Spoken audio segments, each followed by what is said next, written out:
اور تمہیں جو ہے وہ خوف دیتا ہے وہ فقر کا، تنگدستی کا بھی، اور ویسے بھی خوف زدہ کرتے ہیں. فلا تخافوہم وخافونی، اللہ تعالیٰ ان سے نہ ڈرو، ان کے خوف میں نہ آؤ، مجھ سے ڈرو. تو شیطان تو پھر یہ کہ اپنے مقابلے میں چیزوں سے ڈراتے ہیں. اچھا، اس ڈرانے کے نتیجے میں کیا ہوتے ہیں؟ آپ ریئیکٹ کرتے ہو. یہ جو ریئیکشن ہے نا، یہ شیطانی عمل ہے. یہ پھر چین ریئیکشن شروع ہوتے ہیں. آپ کا ریئیکشن کسی اور کو خوفزدہ کر دیتے ہیں، پھر وہ اس کے مقابلے ریئیکٹ کرتا ہے. تو یہ پھر ایک وہ وشیس سرکل شروع ہو، شیطانی چکر شروع ہو جاتا ہے، اور پھر وہ جاتا ہے کلیش کی طرف. تو یعنی میں وہ سٹیج سیٹ کروں گا تو پھر ان کے لیے جو ہے وہ اس سے نکلنا محال ہو جائے گا، اور جدھر میں انہیں لے کے جاؤں گا کشاں کشاں، یہ ادھر ہی چلے جائیں گے. سب کو دیوانہ بنا سکتی ہے میری خوب. کارگاہ شیشہ جو ناداں سمجھتا ہے اسے توڑ کر دیکھے تو اس تہذیب کے جام و ثبو.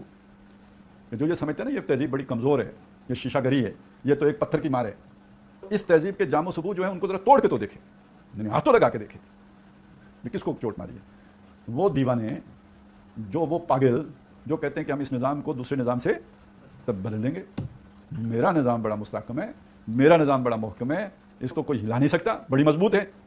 اچھا، یہ پہلی بات جو میں نے آپ کے سامنے رکھی تھی، اس کے مقابلے میں بالکل الٹ بات ہوگی. خوف کمزوری پیدا کرتی ہے. آپ کمزور ہیں تو خوف آپ کے اندر پیدا ہوگا. خوف کو تو آپ کے پاس کمزوری لے کے آتی ہے. اگلی بات وہ یہ کہہ رہا ہے کہ کوئی خوف ہے ہی نہیں، ہمیں تو کوئی خوف نہیں ہے، ہمارا نظام بڑا مستحکم ہے.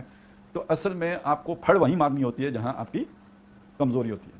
کوئی یہ نہ سمجھے کہ یہ جگہ ہماری کمزور ہے، نہیں لیجیے کہ اپنے لوگوں کو یہ یقین دلانا کہ یہ ہماری تہذیب بڑی مضبوط پاؤں پر کھڑی ہے، یہ شیطانی ضرورت ہوتی ہے.